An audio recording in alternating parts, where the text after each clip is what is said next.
Kita mesti berkomitmen untuk mau cari tahu. Sekali lagi, Bapak Ibu harus katakan di dalam hati kita ini dan pikiran kita, saya berkomitmen untuk cari tahu.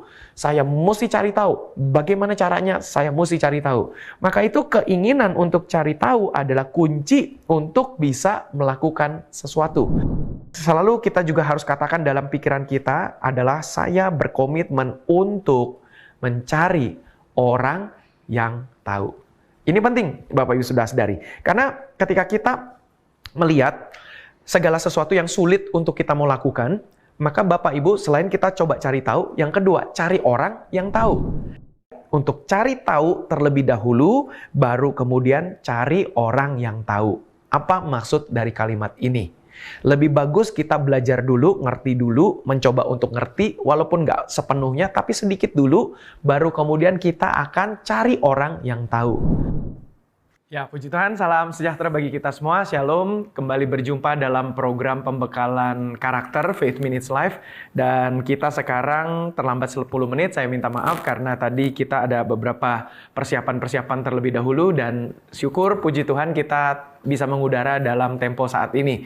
Jadi Bapak Ibu sudah sadari, pembahasan kita ini sekarang sedang dalam pembahasan berjudul 7 penghambat pengembangan diri. Dan 7 penghambat pengembangan diri ini adalah pembahasan yang sangat baik untuk Bapak Ibu sudah sadari, apalagi anak-anak muda untuk bisa mengikutinya. Baik laki-laki maupun perempuan, bahkan orang tua sekalipun yang sudah lama bekerja, berkarir, saya sangat yakin serial ini akan menolong kita supaya kita bisa lebih baik lagi dan tentunya bisa lebih berhasil. Puji Tuhan. Dan program ini atau serial ini akan langsung kita bahas dari bulan Agustus sampai di bulan September ini. Dengan kata lain, sekarang kita adalah masuk di Kamis pertama di bulan September, yaitu tepatnya adalah pada tanggal 5 September 2024, maka serial pembahasan kita ini sudah sampai kepada serial yang ketiga, yaitu tidak gampang buat saya. Maka pikiran itu menjadi pikiran yang ketiga yang menjadi penghambat pengembangan diri, yaitu tidak gampang bagi saya. Kalimat ini juga dulu-dulu seringkali muncul di dalam pikiran saya ketika saya mendapatkan suatu tugas, maka saya berkata tidak gampang bagi saya, tidak gampang buat saya, ini sulit, ini susah dan sebagainya. Maka itu dari pengalaman pribadi saya, ketika sekarang saya bisa melewati pikiran seperti itu, maka ini saya percaya pengalaman ini boleh juga menolong Bapak Ibu saudara-saudari semua, dan juga tentu dari obrolan-obrolan saya dengan anak-anak muda, dengan orang-orang dewasa, yang mereka rindu supaya mereka bisa berkiprah dengan baik di dalam pekerjaan atau apapun yang mereka ingin lakukan. Maka dari pengalaman ngobrol-ngobrol, memberikan konseling, sampai dari pengalaman pribadi, maka itu serial ini akan menolong Bapak Ibu saudara-saudari semua. Sekali lagi judulnya adalah 7 penghambat pengembangan diri. Dan kita sekarang sudah sampai kepada serial ketiga. Dan saya ulangi sedikit saja, serial pertama kemarin dimulai pada tanggal 22 Agustus 2024. Berjudul yang pertama, saya tidak bisa. Maka ini adalah pikiran yang pertama sebagai penghambat diri, pengembangan diri, yaitu selalu berkata saya tidak bisa, dan saya tidak bisa. Itu sudah kita bahas di seri pertama. Kemudian seri kedua kita juga sudah bahas di tanggal 29 Agustus dengan pikiran yang kedua, yaitu saya tidak tahu caranya.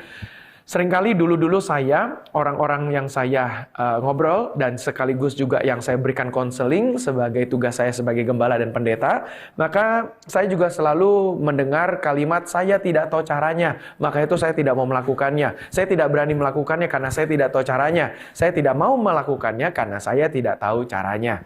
Maka itu dari pikiran seperti itu akhirnya menjadi penghambat pengembangan diri. Maka itu saya melihat dalam perjalanan hidup saya, sekarang sudah bulan September, tinggal 1 bulan lagi saya akan berulang tahun umur 45 tahun. Jadi sepanjang 45 tahun saya hidup ini, saya bisa melihat bahwa memang kalimat-kalimat di dalam pikiran saya, itu dulu-dulu yang selalu berkata saya tidak tahu caranya, itu menjadi penghambat untuk saya menjadi maksimal.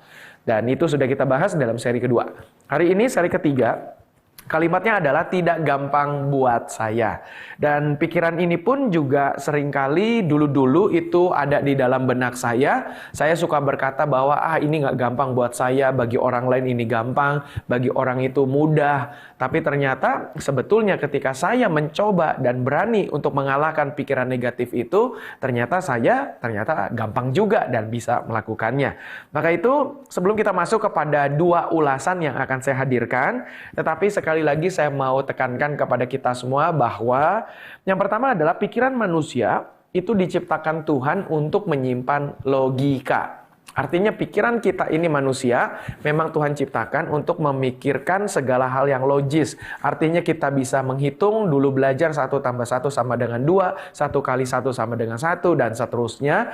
Karena itu adalah untuk membantu merangsang pikiran manusia untuk dapat berpikir secara logika. Maka itu Tuhan ciptakan demikian.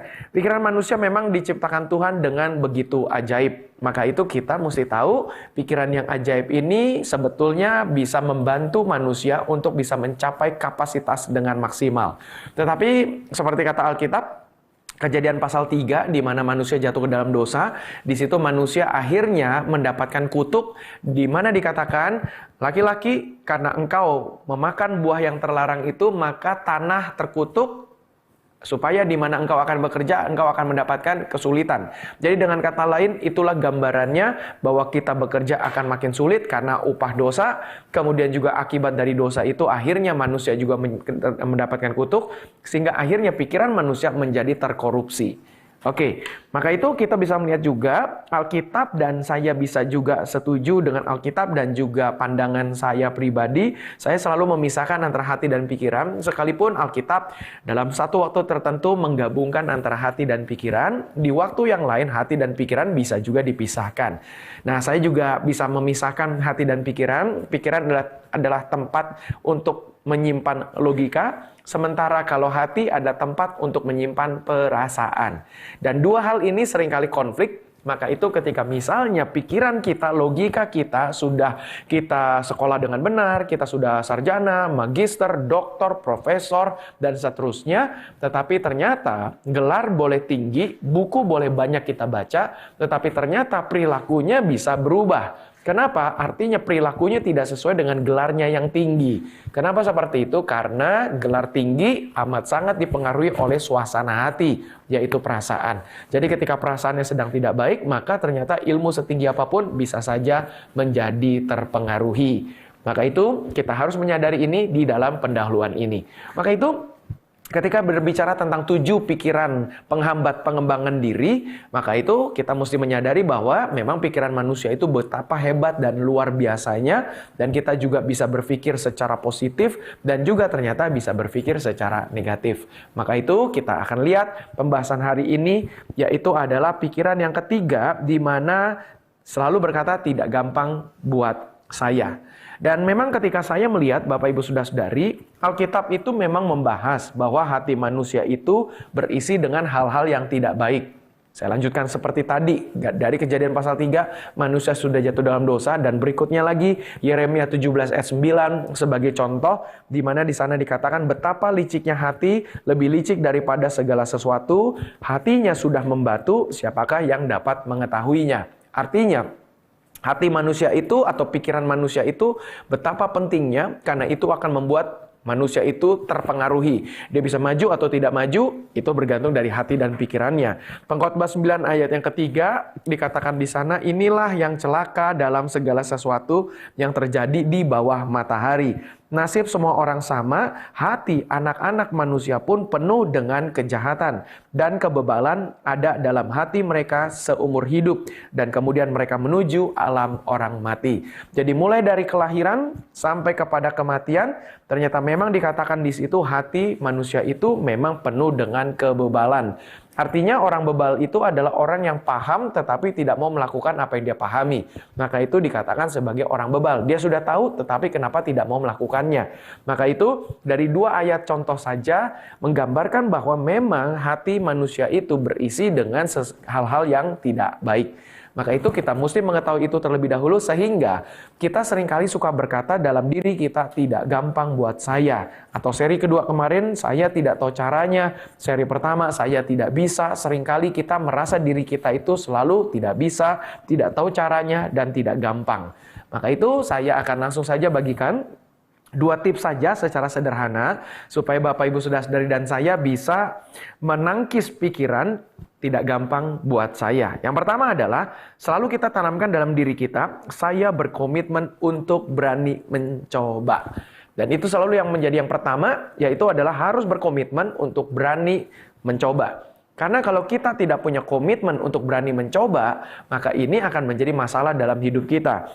Maka itu berani mencoba adalah kunci untuk bisa melakukan sesuatu. Saya sangat yakin dan percaya itu adalah kunci supaya kita bisa melakukan sesuatu. Misalnya, ketika contoh saya ingat waktu anak-anak saya masih kecil, ketika saya mulai mencoba melatih mereka untuk bisa mandi sendiri, pasti pada awal-awalnya namanya anak-anak, dia berkata bahwa, aduh aku nggak bisa mandi sendiri, aku nggak berani mencoba, aku nggak tahu gimana caranya misalnya menggunakan sabun, mana memisahkan sabun dan shampoo, misalnya seperti itu. Karena kami di rumah menggunakan sabun dan shampoo cair. Kalau shampoo batang dan shampoo cair, sabun batang dan shampoo cair mungkin agak mudah memisahkannya.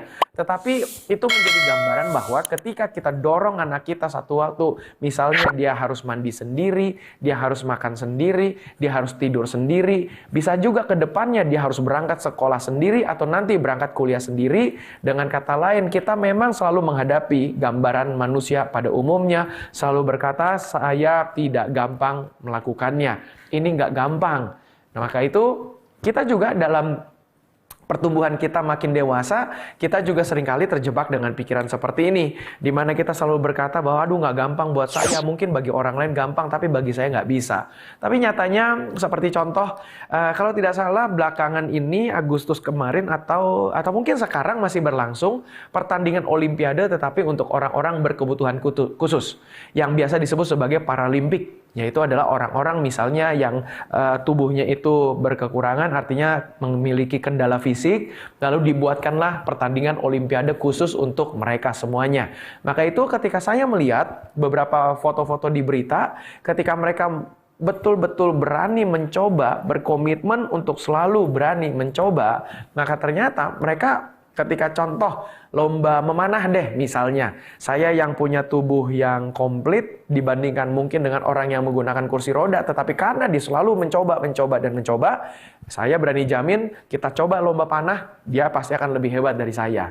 Atau contohnya lagi misalnya bermain bola basket, ketika melihat atlet Paralimpik untuk main bola basket, mereka ada di atas kursi roda, tapi karena selalu mereka berani mencoba untuk melatih diri mereka bermain bola basket, saya juga bisa berkata, saya ngadu basket dengan mereka, saya pasti akan kalah. Jadi dengan kata lain, tidak ada alasan untuk tidak berani mencoba. Selama kita berani mencoba, pasti akan bisa melakukannya. Oke, itu saya sangat yakin keberanian untuk mencoba adalah pintu untuk bisa. Itu ada pintu untuk masuk kepada sebuah kebisaan. Artinya kebisaan itu akan merupakan buah atau hadiah dari keinginan untuk berani mencoba. Harus berani, Bapak Ibu Saudara-saudari. Makanya dalam hidup saya ini ketika saya melihat membandingkan orang-orang yang berhasil dengan orang-orang yang tidak berhasil, orang-orang yang berhasil itu adalah orang-orang yang berani mencoba. Puji Tuhan. Yang kedua, kemudian saya juga sangat yakin selain harus kita berkata dalam pikiran kita, saya berkomitmen untuk berani mencoba, maka yang kedua adalah saya berkomitmen untuk berani menghadapi kegagalan. Maka di situ akan membantu kita semuanya supaya kita bisa berkata, saya bisa, saya gampang, pasti bisa melakukannya. Ini nggak sulit-sulit amat. Karena pikiran yang ketiga ini yang menjadi penghambat adalah saya tidak gampang melakukannya atau tidak gampang buat saya. Maka itu yang terakhir adalah yang kedua, harus berkomitmen untuk berani menghadapi kegagalan.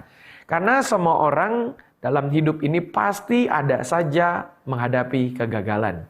Semua dalam hidup kita ini kita sudah pernah mengecap kegagalan dari berbagai macam lini. Waktu kita kecil dulu, kita misalnya gagal. Contoh anak kecil tadi, anak saya, ketika saya dorong untuk mandi pertama kali untuk sendirian mandi, saya sebagai orang tua tidak lagi memandikannya, maka bisa saja satu waktu dia gagal. Dia berkata kepada saya, gagalnya artinya masih dalam taraf oke. Misalnya dia berkata selesai mandi, dia berkata, ya Dedi saya salah pakai. Shampoo cairnya saya pakai buat badan, sabun cairnya saya pakai buat shampoo. Ya itu kan termasuk juga kegagalan dalam konteks mandi sendiri. Maka itu saya berkata, ya udah nggak apa-apa.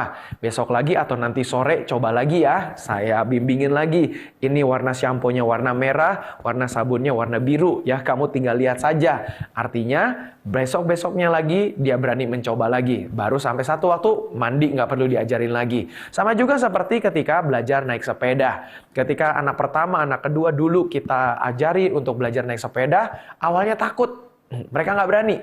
Tetapi lama-lama karena saya dorong terus, bahkan saya paksa untuk mereka belajar, akhirnya sekarang bisa. Dengan kata lain, itu karena kita berani mencoba dan yang kedua tidak takut untuk gagal. Dalam hal ini misalnya contoh belajar main sepeda, jangan takut untuk jatuh. Belajar nyetir mobil, jangan takut untuk nabrak. Bukan berarti sengaja nabrak, bukan. Artinya jangan takut kalau nabrak atau ditabrak karena itu resiko dari mengendarai mobil. Main basket, contoh lagi, atau olahraga apapun, main badminton deh, contohnya. Kita kalau takut selalu cedera, maka pasti kita tidak akan pernah berani main olahraga. Maka itu harus berani untuk menghadapi kegagalan. Karena saya sangat yakin berani menghadapi kegagalan adalah langkah kedua sesudah berani mencoba. Berani mencoba adalah langkah pertama, langkah yang kedua berani menerima kegagalan. Harus berani Bapak Ibu Saudara-saudari, apalagi buat kita anak-anak muda, kalau kita sudah berani mencoba, harus juga berani menerima kegagalan. Ketika saya mencoba membandingkan, misalnya dalam pelayanan saya dan orang-orang lain dalam berbisnis. Dulu apabila saya tidak menjadi pendeta, saya pasti akan menjadi seorang pebisnis. Begitu. Ketika saya misalnya tidak terpanggil Tuhan untuk menjadi hamba Tuhan, saya sudah bisa prediksi saya pasti akan senang berbisnis. Begitu. Entah produk apa atau jasa apa yang saya akan berikan dalam usaha saya berbisnis, pasti ketika saya andai kata masuk ke dalam dunia bisnis, misalnya saya nggak pernah, misal contoh deh, jualan air misalnya. Saya nggak pernah bisnis air, tapi ketika saya mau mencoba untuk berbisnis air, langkah pertama adalah berani berkomitmen untuk mencoba. Maka ketika saya sudah melangkah pertama berani mencoba, langkah keduanya adalah harus berani menerima kegagalan. Misalnya ketipu, produknya gagal, bisa juga nyampai diantar ke tempat pemesan atau ke toko-toko, bisa juga undur waktunya, terlambat, maka itu adalah bagian warna-warni dari apa yang kita lakukan itu. Ketika misalnya saya sekarang menjadi pendeta, saya menghadirkan serial khotbah, berarti saya juga harus berani serial khotbah itu menjadi gagal dan harus bisa menerima bahwa apabila ada orang berkata, Pak Pendeta kok khotbahnya kayaknya kurang ya, aku kurang diberkati ya, atau ada yang berkata Pak Pendeta khotbahnya jangan ini ya, coba yang lain deh. Dan itu adalah resiko dari apa yang kita sudah lakukan. Sebagai contoh lagi, misalnya banyaklah dalam hidup kita ini apapun yang kita lakukan itu harus kita ambil resikonya dan selalu akan ada risiko. Maka itu jangan selalu kita tanamkan dalam pikiran kita kalimat yang berkata bahwa saya ini tidak akan bisa melakukannya, saya tidak gampang untuk bisa melakukannya. Kalimat seperti itu lebih baik kita hilangkan. Coba saja yang pertama, dan yang kedua adalah berani menerima kegagalan karena sudah mencoba. Ketika kita melihat orang-orang berhasil, apa yang kita lihat itu adalah sekarang di puncaknya, dan itu yang terlihat, dan semua manusia selalu ingin happy ending, akhirannya itu selalu senang, menyenangkan, maka itu kebanyakan kita selalu taunya itu adalah proses akhirnya saja, kita nggak mau tahu prosesnya itu bagaimana, apa yang harus dilakukan sehingga dia bisa berhasil. Contoh lagi seperti pemain-pemain sepak bola, olahragawan, pemain bola basket, atau atlet apapun lah. Ketika mereka menjadi orang berhasil, kita hanya lihat mereka waktu difoto, masuk dalam surat kabar, koran-koran di internet, hanya foto waktu mereka dapat medali, dapat piala. Itu saja. Lalu otak manusia kita ini langsung kita berkata hebat ya, enak ya. Atau misalnya contoh dua atlet kita yang pergi ke Olimpiade ya kalau tidak salah dapat emas, dan saya dengar di radio dapat medali emas itu kalau nggak salah dapat 6 miliar dari pemerintah. Kalau yang dapat medali perunggu dapat berapa gitu ya kalau nggak salah. Pokoknya kira-kira dapatnya miliaran lah untuk yang dapat medali emas. Kita langsung berkata gampang ya, enak ya yang dapat menjadi medali emas. Seakan-akan kita hanya lihat di ujungnya saja, tapi kita tidak pernah tahu apa yang dia lakukan, perjuangan dia tidak pernah putus asa, dia selalu berani, dia ngomong sama dirinya sendiri, saya pasti bisa, dan saya pasti bisa. Maka itu, akhir kata yang saya mau katakan dalam pembekalan karakter kita ini, Bapak Ibu Saudara-saudari, jangan pernah takut untuk melangkah maju. Jangan pernah kita tanamkan dalam pikiran kita, saya tidak gampang melakukannya. Ini tidak gampang buat saya. Maka itu adalah pikiran yang ketiga yang harus kita tinggalkan. Maka sekali lagi harus selalu berkomitmen untuk berani mencoba. Dan yang kedua adalah harus selalu berkomitmen untuk berani menghadapi kegagalan. Kalau kita sudah punya dua prinsip seperti ini, saya percaya kita semua pasti akan bisa berhasil. Minggu depan kita akan lanjut dalam serial berikutnya, di mana Bapak Ibu Saudara-saudari akan lebih lagi diperlengkapi, yaitu seri keempat adalah kalimat atau pikiran saya tidak jago. Orang lain lebih jago, saya tidak jago. Orang lain lebih hebat, saya tidak hebat. Nanti akan lebih keren lagi karena semua dari seri pertama, 2, 3, sampai seri keempat Kamis depan, ini semua akan saling berkaitan. Baik, puji Tuhan, terima kasih. Saya tentu akan sangat berharap supaya Bapak Ibu Saudara-saudari menantikan serial yang keempat Kamis depan. Dan Bapak Ibu yang diberkati, jangan lupa share link ini kepada orang-orang lain. Bapak Ibu Saudara-saudari ada yang menggunakan YouTube, silakan subscribe YouTube GBI Mawar Saron TV, dan silakan jangan sungkan untuk menuliskan komentar, pertanyaan. Nanti tim admin akan dengan sangat senang untuk memberikan respon. Dan Bapak Ibu yang menggunakan Facebook, jangan lupa silakan like, follow akun Facebook page GBI Mawar Saron. Yang menggunakan Instagram, kita cukup banyak akunnya. Yang pertama GBI_Mawar Saron, yang kedua adalah GBI Mawar Saron Jakarta, dan tayangan tengah minggu seperti ini hadir di akun Instagram Faith Minutes. Nah, karena ini programnya namanya Faith Minutes, Bapak Ibu bisa menyaksikan untuk tayangan tengah minggu ini di akun Instagram Faith Minutes. Puji Tuhan. Dan yang biasa menggunakan podcast, tentu podcast kita semakin lama nanti kita akan upload serial-serial berikutnya lagi supaya Bapak Ibu bisa menikmati. Saya selalu setiap kali olahraga, saya selalu menggunakan headset, dan saya tidak dengarkan musik-musik yang membuat semangat, tetapi saya justru mendengarkan podcast-podcast. Jadi dengan kata lain, podcast dari pendeta-pendeta Amerika saya dengarkan. Justru dalam olahraga itu saya menikmati sambil olahraga, sambil juga menimba ilmu. Baik, terima kasih. Dan di layar Bapak Ibu Saudara-saudari ada QR Code yang bisa di-scan. Itu adalah nomor rekening gereja. Bapak Ibu yang diberkati, diberikan kesempatan untuk memberikan persembahan. Dan terima kasih untuk Bapak Ibu Saudara-saudari yang sudah memberikan persembahan dan juga yang rutin untuk menopang program tengah minggu ini. Maka itu saya mengucapkan terima kasih, dan saya percaya Tuhan pasti akan membalaskan kita semuanya. Baik, puji Tuhan, seperti biasa saya senang untuk berdoa bagi kita semua, ya karena pendeta tugasnya salah satunya adalah berdoa atau mendoakan jemaatnya dan mendoakan orang-orang. Mari kita berdoa. Terima kasih Bapak untuk pembekalan yang sudah kami dapatkan dalam serial ketiga ini. Kiranya kami semakin dibimbing dan dituntun untuk bisa berhasil. Dan Bapak, kami berdoa supaya hari ini kami harus selalu berani mencoba. Dan yang kedua, kami berani untuk menerima kegagalan. Biarlah dua hal ini boleh menuntun langkah kami supaya kami bisa berhasil dalam hidup ini. Bagi kami yang punya pergumulan, Tuhan tolong. Bagi kami yang sedang sakit, Tuhan sembuhkan dalam nama Tuhan Yesus. Tuhan berkati gereja kami, GBI Mawar Saron Jakarta, dan juga Tuhan berkati Indonesia. Terima kasih Bapak. Kami bersyukur menutup pertemuan ini dalam nama Tuhan Yesus Kristus kami berdoa. Amin. Baik, puji Tuhan, terima kasih. Sekian sudah tayangan kita untuk hari ini. Kita akan jumpa Kamis depan dalam program Faith Minutes Live, pembekalan karakter dari GBI Mawar Saron Jakarta. Tentu hadir setiap hari Kamis pukul 19.00 waktu Indonesia bagian Barat. Baik, sampai jumpa. Saya undur diri. Tuhan Yesus memberkati.